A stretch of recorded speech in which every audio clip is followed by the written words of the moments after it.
या अगोदर आपण पाहिलंय की उद्धव ठाकरे यांच्या घरी म्हणजे मातोश्रीवरती राज ठाकरे गेलेले होते उद्धव ठाकरे यांच्या वाढदिवसानिमित्त. आज आपण पाहिलंय की गणेशोत्सवानिमित्त राज ठाकरेंच्या घरी उद्धव ठाकरे आलेले आहेत. आता यानंतर या दोन्ही भेटीनंतर असं आणखी शक्यता दाखवू लागली आहे की दोन्ही भाऊ एकत्र येतील. काय म्हणणं आहे आपलं यावर एकत्र? निश्चितच आता ह्या जो प्रसंग बघता त्यांचं मनोमिलन जवळजवळ झाल्याच जमा आहे आणि निश्चितच त्यांच्या राजकीय दिशेला एक वेगळं वळण लागण्याची चिन्हे या निमित्ताने दिसत आहेत. कारण की आज जी त्यांची दोघांची ती आवश्यकता आहे कदाचित की आपल्याला स्वतःचं अस्तित्व टिकवण्यासाठी त्या दोघांना महाराष्ट्रातलं आपलं अस्तित्व टिकवण्यासाठी एकत्र येण्याची खूप गरज आहे आणि त्याच्या दृष्टीने त्यांची दिशा धोरण त्यांनी आखलेले असं दिसून येते.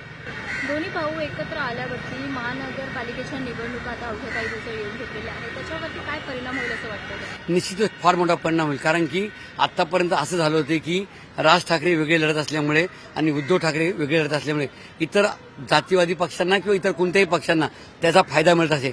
जर हे दोन्ही भाऊ एकत्र आले तर निश्चितच मराठी माणसांचा जो वर्चस्व आहे तो बालेकिल्ले आहेत तिथे निश्चितच आपल्याला मोठा फरक पडेल आणि निश्चितच या दोघांची सत्ता महाराष्ट्रात आल्याशिवाय मुंबई महानगरपालिकेत तर निश्चितच या दोघांची जर एकत्रीकरण आलं तर निश्चित सत्ता येण्याची शक्यता निर्माण झालेली आहे. लोकांचे कोणते प्रश्न मार्गी लागतील असं वाटतं या दरम्यान तुम्हाला? सध्या तर महत्वाचा प्रश्न आहे की मुंबईतून महाराष्ट्रीयन जो आहे हा हद्दपार होत चाललेला आहे आणि त्याच्या दृष्टिकोनातून महाराष्ट्रीयन माणूस म्हणून मराठी माणसाला न्याय हक्काचा असं एक स्थान आपल्याला पाहिजे किंवा एक आपला नेता पाहिजे.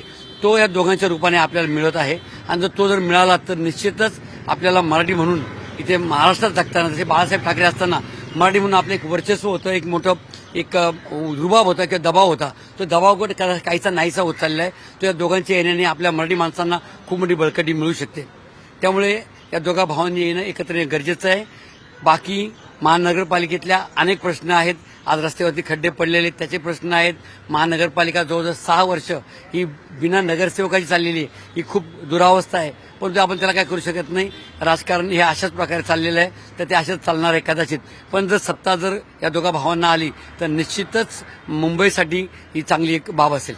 गेल्या काही दिवसांपूर्वी आपण पाहिलेलं होतं उद्धव ठाकरे यांच्या वाढदिवसानिमित्त राज ठाकरे हे मातोश्रीवर गेलेले होते. आज आपण पाहतोय गणेशोत्सवानिमित्त राज ठाकरेंच्या घरी उद्धव ठाकरे परिवार सहकुटुंब आलेले आहे. दोन्ही भावांच्या मनोमिलनाचे संकेत आहेत का? सामान्य माणूस म्हणून काय वाटतंय यावरती?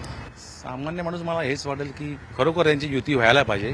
कारण महाराष्ट्रामध्ये मराठी माणसांचं एक झालं पाहिजे. कारण आता हे जे राजकारण चाललं आहे हे फार भयंकर म्हणजे न बोलण्यासारखं आहे. पण हे सगळं कोणीतरी थांबवलं पाहिजे. तर हे दोन भाऊ एकत्र आले तर कदाचित हे थांबेल आणि मराठी माणसाला खूप मोठं बळ मिळेल. तर युती व्हावी अशी आमची खूप मोठी इच्छा आहे.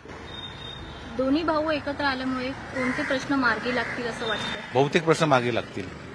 साधारणतः जो मराठी माणसावर जो आता अत्याचार होतोय तो प्रश्न फार मोठा आहे. तो प्रश्न मार्गी लागेल असं मला वाटतंय. मुंबई महानगरपालिकेच्या निवडणुका या अवघ्या काही महिन्यांवरती येऊन घेतलेल्या आहेत. त्या अनुषंगाने जर दोन्ही भावांची युती झाली तर काय फरक पडेल असं वाटतं? फरक पडेल म्हणजे सत्ता मग दोघांचीच येईल असं मला 100% वाटतंय. कारण का की मराठी मतं भरपूर आहेत या भागात. जर दोन्ही भावांची एक झालं ना तर आणि ती काळाची गरज आहे दोन भावांनी एकत्र येणं. मराठी मतं विभागली नाही जाणार आणि दोन भाऊ एकत्र येतील हे चांगलंच आहे ना. सगळ्यांनी एकत्र एकोपाने जगावा हा संदेश पण आहे त्याच्यामध्ये. चांगली गोष्ट आहे.